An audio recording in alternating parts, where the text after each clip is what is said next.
दोस्तों, ये कहानी ऐसी कहानी है कि सुन के आपके रोंगटे खड़े हो जाएंगे कि आज हमारे समाज में, दुनिया में ऐसा भी होता है।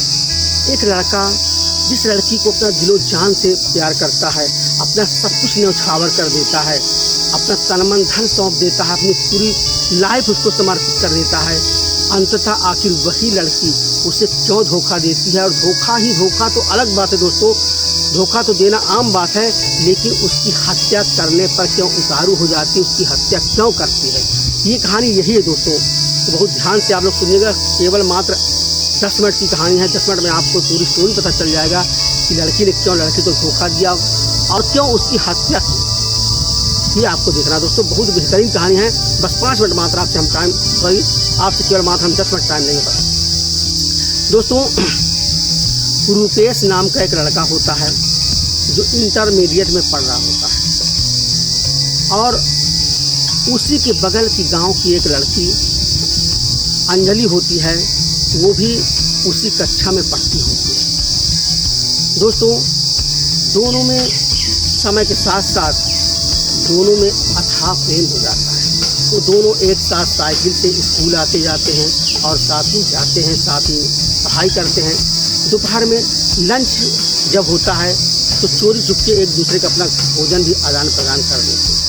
इस तरह दोनों में अथाह प्रेम हो जाता है। दोस्तों, बात धीरे धीरे आगे बढ़ती है।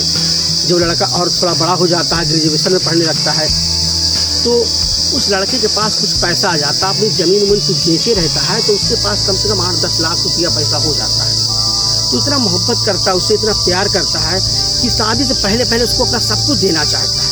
उस लड़की का बैंक में खाता खुल जाता है और उसके खाते में 8 लाख रुपए वो लड़का जमा कर देता है कि लीजिए, आप अपने खाते में रखिए, भविष्य में हम दोनों के जीवन में काम आएगा। बात आगे बढ़ती है धीरे धीरे। इस तरह आपस में प्रेम चलता रहता है। एक दिन ऐसा आता है कि जब ये दोनों बड़े हो जाते हैं, काफ़ी शादी के योग हो जाती है लड़की, तो उसके लिए एक रिश्ता आता है दोस्तों। और रिश्ता लड़की का जहाँ आता है, एक बड़े घराने से आता है, क्योंकि वो लड़की देखने में बड़ी सुंदर होती है, अच्छी लगती है, गोरी चिट्टी होती है, तो उसलिए उसका रिश्ता एक अच्छे परिवार से आता है, अच्छे घर से आता है, और उसकी सगाई लग जाती है। और ये लड़का जब बात उससे करता है तो लड़की पहले तो बताती है कि मेरे ऊपर घर का, परिवार का दबाव है, लेकिन मैं तुम्हें चाहती हूँ, चाहती रहूँगी, तमाम सारी बातें ऐसे करती, वादा करती है। बात आगे बढ़ जाती है। उस लड़की की शादी हो जाती है और वह अपने ससुराल चली जाती है। जब ससुराल चली जाती है दोस्तों, तो अब ये लड़का जो गांव में छूट जाता, रुपेश, ये उसके प्यार में तो पहले से ही पागल था, अब आवारा हो जाता है। ना कुछ काम में मन लगता है, ना उसका पढ़ाई में मन लगता है, ना किसी से दोस्तों से मतलब रखता है, ना परिवार से मतलब रखता है। बस सारा दिन यूँ ही घूमता टहलना, उसकी यादों में रोना, उसको याद करके, उसकी भूली बातों को याद करके रोना। जहाँ जहाँ उसके साथ घूमने गया था, उस स्थान को जाके छूता है, स्पर्श करता है, देखता है कि हम लोग यहीं बैठे थे, ये बात होती थी, यही सब सारा दिन सोचता रहता है। इस तरह उसका समय गुजरता रहता है। लड़की जब वहाँ जाती है, अच्छे घराने में जाती है, उसके पास वहाँ पैसा रहता है, सब कुछ रहता है, तो उसके मन में, लड़की के मन में एक ख्याल आता है कि हो सकता है कहीं उसका साथ में छोड़ दी हो सकता है कहीं वो जो पैसा जमा है मेरे खाते, हो सकता है कहीं मुझसे पैसा वो मांगने लगे, या हो सकता है इस पैसे की वजह से मेरी बदनामी न हो जाए, कल की बात खुल जाए तो मेरा रिश्ता गड़बड़ हो जाए। तो लड़की सोचती है कि किसी न किसी तरह से, क्योंकि वो पता कर लेती, गाँव में उसकी सहेलियाँ बताती हैं कि वो लड़का इस समय बिल्कुल आवारागर्दी की तरह टहलता रहता है, ना कुछ करता, ना किसी कोई मतलब रखता है, पागल की तरह रहता है। तो वो सोचती है, वो लड़की अंजलि, जिससे शादी उसकी जो गर्लफ्रेंड रहती है, जिसकी शादी होती है, सोचती कि हो सकता है कभी कोई बात ऐसी न खुल जाए कि मेरा यहाँ रिश्ता गड़बड़ा जाए और बात यहाँ तक पहुँच आए और उसका पैसा भी मेरे खाते में जमा है। तो सोचती क्यों ना ऐसा कुछ किया जाए, क्योंकि मैं जहाँ बुलाऊंगी तो आधी रात को चला जाए, कोई शक तो है ही नहीं, इतना मुझे चाहता है, तो क्यों ना इसको कहीं बुलाया जाए और बुला के इसका जीवन ही समाप्त कर दिया जाए। इस तरह दिमाग लगा लेती है। सोचिए, पहले वो लड़का इतना सोच भी नहीं सकता था, मेरे साथ सोच सकती है। और वह जब अपने मायके आती है, जब अपने मायके लड़की आती है, तब उस लड़के को फ़ोन करती है और बताती किसी से आप नहीं कुछ कहिएगा, हम लोग 2 दिन बाद घूमने चलेंगे। वो लड़का सोचता कैसे मेरे पास फ़ोन कर दिया, अभी तक तो मेरा साथ छोड़ दी, कोई मतलब नहीं। वो लड़की प्यार भरी बातें करती पहले वाली, जो कोई बातें जो हो गया सो हो गया, लेकिन आपके साथ में घूमने चलना चाहती जहाँ हम लोग घूमने जाते थे। और जब वहाँ जाते हैं तो पहाड़ी एरिया होता है, वहाँ पर झरना होता है वहाँ पर। तो लड़का भी सोचता चलो ठीक है, देखते हैं क्या बात होती है। वो भी चला जाता है, क्योंकि उसके प्यार में तो पागल था कि पूरी जीवन तो उसके लिए कुर्बान कर दिया था, तो अब जो बचा तो उसके लिए है। तो साथ में दोनों चल देते हैं। जब वहाँ पहुँचते हैं, पहाड़ी एरिया होता है और ऊपर झरना पे चढ़ जाते हैं, झरना की ऊंचाई पर चढ़ जाते हैं। वहाँ अगल बगल ऐसे बैठ के दोनों बात करते रहते हैं। और इतना ख़तरनाक जगह होता है कि अगर वहाँ से आदमी नीचे सड़क पे गिर जाएगा तो हो सकता है उसका हाथ पैर क्या उसका पूरा जीवन नीला सांप हो सकता है। तो दोनों बैठ के बातचीत करते रहते हैं और संयोग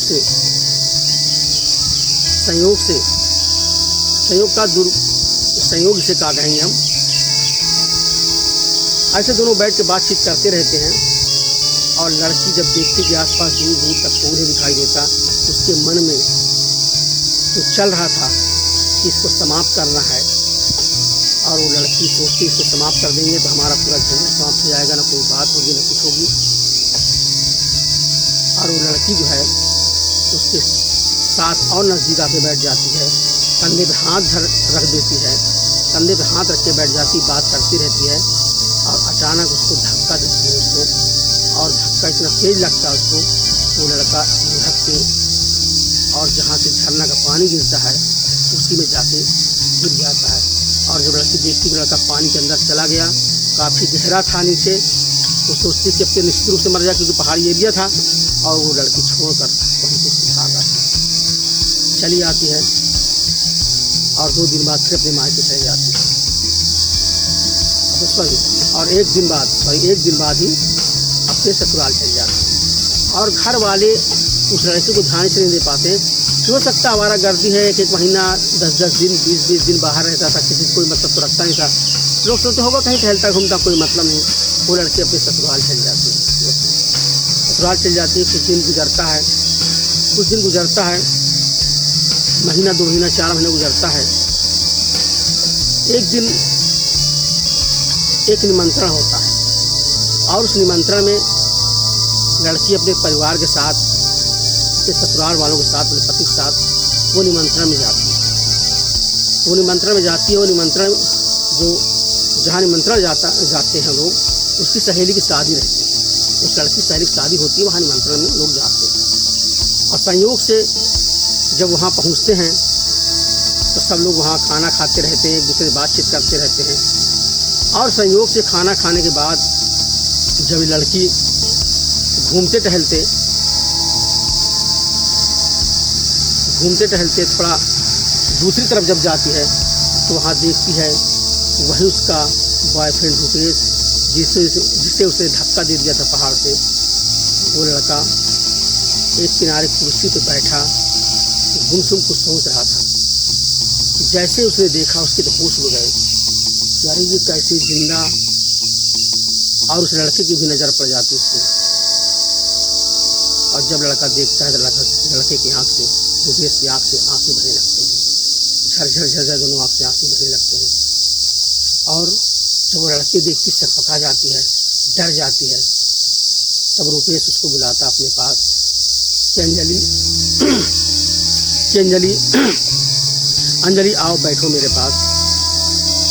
अंजलि डरती रहती, लेकिन डरते फिर उसके पास आती है और कहती है कि हमें क्षमा कर दो, हमने आपको धक्का नहीं दिया था, उसमें हवा का झटका आया था। जैसे मैं सोचती थी कि मैं कहीं गिर न जाऊँ, मैं आपको पकड़ रही थी और आप गिर गए थे। फिर मुझे पता नहीं चला, मैंने डर के मारे अपने किसी परिवार से न बताया, न किसी घर में आपको बताया। आप ये बताओ कैसे क्या हुआ, कैसे ठीक हुए। तो लड़के ने कहा, अरे पगली, अगर जब पूरा मेरा जीवन तेरे लिए समर्पित था, तुझे धक्का देने की क्या ज़रूरत थी।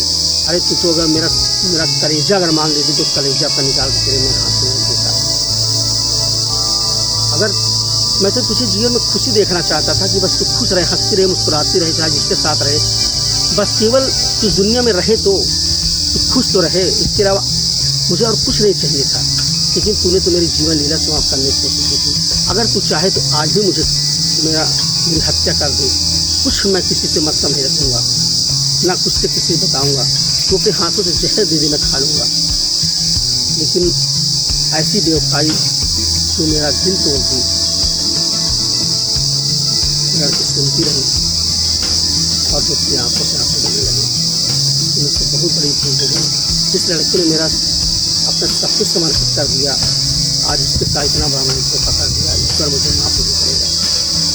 तो लड़का यही बार बार कहता रहा, तुम चाहे जहाँ रहो, बस दुनिया में रहो, खुश रहो, मुस्कुराते रहो, बस यही है कि मेरा प्यार जिन्नत हो, दुनिया में मेरा प्यार है और मैं आपको डिस्टर्ब कभी नहीं करूँगा, आपके वहाँ मैं कभी नहीं जाऊँगा, ना आपको दिया हुआ पैसा मैंने आपसे कभी नहीं मांगा, ना कभी कहा।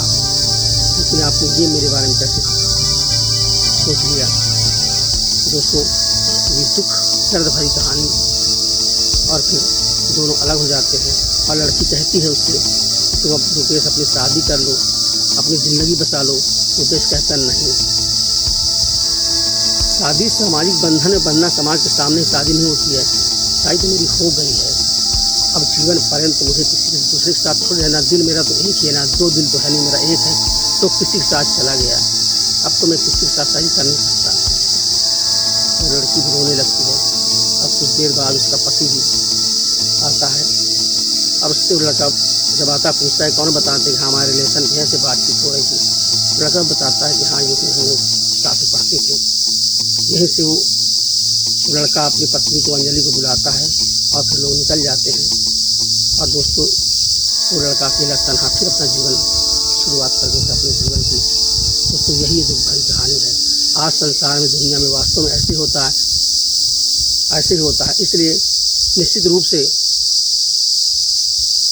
ये कहानी सुनने के बाद हमें कुछ न कुछ ऐसा मिलता है कि हम जीवन में अपने कुछ सीख प्राप्त करें। दोस्तों, यही कहानी है।